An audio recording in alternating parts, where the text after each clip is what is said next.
Hello বন্ধুরা, আজকে আমি আমার শখের জামাইয়ের জন্য শখ করে তার আবদার পূরণ করার জন্য আজকে আমি রান্না করতেছি পাঙ্গাস মাছ ভুনা, তার প্রিয় খাবার। তো যেহেতু আমার একটা শখের জামাই, অনেক শখ করে তাকে দিয়েছি আলহামদুলিল্লাহ। আর যখন আল্লাহ পাক খুশি হয়, কেউ যদি মন থেকে তাকে চায়, অবভিয়াসলি আল্লাহ তাকে কখনো ফেরায় না। এটা আমি মানি আলহামদুলিল্লাহ। সে আমার অনেক শখের জামাই।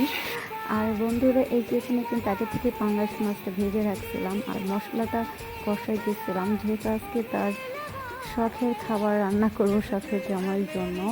তো যাই হোক বন্ধুরা, এখানে কিন্তু আমি রাখা হয়েছে, মানে আমার শাশুড়ি রাখছে। এখানে কিন্তু খুবই সুন্দর লাগতেছিল বন্ধুরা। তোমাদের কেমন লাগছে অবশ্যই কমেন্টে জানাবা। আর আমি তো আমার শখের জামাইয়ের জন্য শখ করে পাঙ্গাস মাছ ভানতেছিলাম, আর আরও তার শখের খাবার রান্না করেছি আজকে, অবশ্যই তোমাদের সাথে শেয়ার করব। আর এখন কিন্তু আমি যে মাছ ভেজে রাখছিলাম আর টমেটো কিন্তু দিয়ে মাছটা ভালো করে আমি মানে মশলাটা কষিয়ে নিছি, ভুনে নিছি। এখন আমি শুধু জাস্ট মাছটা দিয়ে মশলাটা ভালো করে এভাবে লেড়ে চেড়ে দিব। আর মাছটা ভালো করে ভেজে নিছি, পাঙ্গাস মাছটা যদি কোনো মানে গন্ধের জন্য না আসে। তো যাই হোক বন্ধুরা, পুরো ভিডিওটা দেখতে থাকবো আর অবশ্যই ভালো লাগলে চ্যানেলটাকে সাবস্ক্রাইব করে পাশে থাকবা। আর যেহেতু তোমাদের জন্য ভিডিও বানাই আর অবশ্যই তোমরা আমার বন্ধু, সো যাই হোক অবশ্যই সাপোর্ট করবা এবং কি ভালো লাগলে লাইক করে দিবা। আর অবশ্যই কে কোন জেলা থেকে দেখছো আমার এই ভিডিওটা অবশ্যই তোমরা কমেন্টসে বলে যাও। আর এখানে কিন্তু আমি পানি দিয়ে দিছি, একটু অল্প করে দিয়েছি পানি, যেহেতু আমি জাস্ট ভুনবো, আমি কোনো ঝোল রাখবো না আজকে এভাবে। সো এর জন্য যাই হোক বন্ধুরা, আমার কিন্তু এইখানে কিন্তু আর পানি দিয়ে রাখছে, আর এটাকে ভালো করে টকবক করে তারপর ফুটাইতে হবে। আর দিয়ে দেবো সাথে একটু জিরে গুঁড়া। আর এখানে কিন্তু এই যে ছোট্ট একটা সিং আছে সবসময় পানি নেওয়ার জন্য। আর এই তো দেখো আমার তরকারি কিন্তু অলরেডি টকবক করে ফুটতেছিল, আর টকবক করে না ফুটলে কিন্তু আসলে তরকারিটা মজা হয় না।